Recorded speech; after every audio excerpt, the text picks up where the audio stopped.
Halo teman-teman semuanya, berjumpa lagi dengan saya Yohanes Golbertis Doren dengan NIM 2403010175.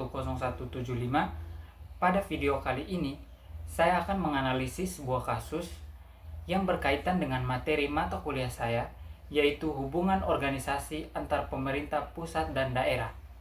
Nah, kasus yang saya angkat yaitu otonomi khusus Papua atau OTSUS.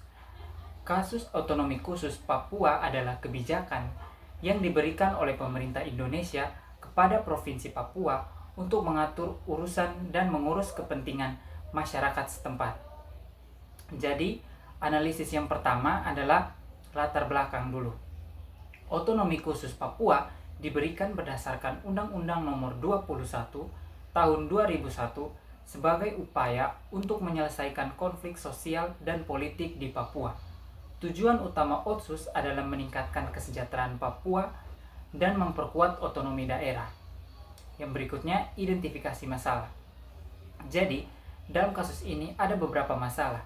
Yang pertama, kemiskinan dan ketertinggalan di bidang pendidikan, kesehatan, dan ekonomi. Yang kedua, konflik sosial dan politik yang berkepanjangan.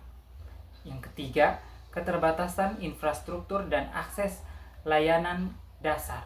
Yang keempat, ketidakadilan dalam pengelolaan sumber daya alam. Yang kelima, kurangnya partisipasi masyarakat dalam pengambilan keputusan. Nah, yang berikutnya ada analisis penyebab. Penyebab dari masalah-masalah tersebut, yang pertama, ada implementasi OTSUS yang belum optimal.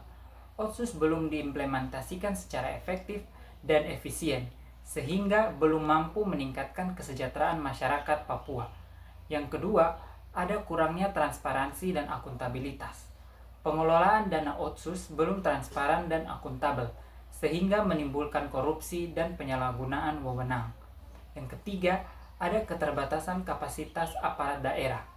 Aparat daerah belum memiliki kapasitas yang cukup untuk mengelola dana OTSUS dan melaksanakan program-program pembangunan. Yang keempat, ada konflik kepentingan. Konflik kepentingan antar pemerintah pusat dan daerah serta antar kelompok-kelompok masyarakat masih berkelanjutan.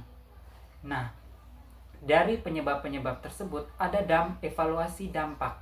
Yang pertama, ada kesejahteraan masyarakat yang belum meningkat. OTSUS belum mampu meningkatkan kesejahteraan masyarakat Papua secara signifikan. Yang berikutnya, konflik sosial dan politik yang masih berkelanjutan. Konflik sosial dan politik masih berkelanjutan, bahkan dalam beberapa tahun terakhir. Yang ketiga, infrastruktur dan akses layanan daerah masih terbatas.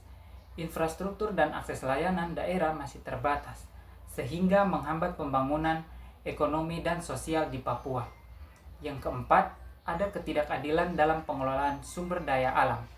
Ketidakadilan dalam pengelolaan sumber daya alam masih terjadi, sehingga menimbulkan ketidakpuasan dari masyarakat Papua itu sendiri.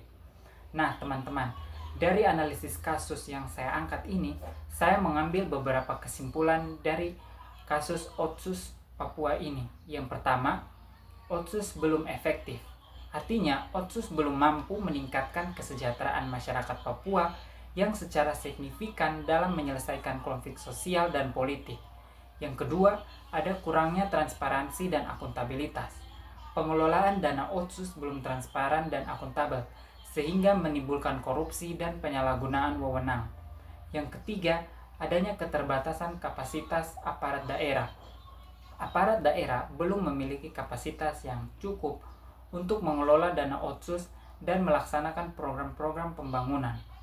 Yang keempat, konflik kepentingan masih berlanjut antara pemerintah pusat dan pemerintah daerah, antar kelompok-kelompok masyarakat masih berkelanjutan. Nah, dari kesimpulan tadi dan dari kasus tadi, saya mengambil beberapa rekomendasi kebijakan yang dapat saya tawarkan. Yang pertama, adanya peningkatan transparansi dan akuntabilitas, yaitu meningkatkan transparansi dan akuntabilitas dalam pengelolaan dana OTSUS melalui sistem pengawasan yang efektif. Yang kedua, peningkatan kapasitas aparat daerah.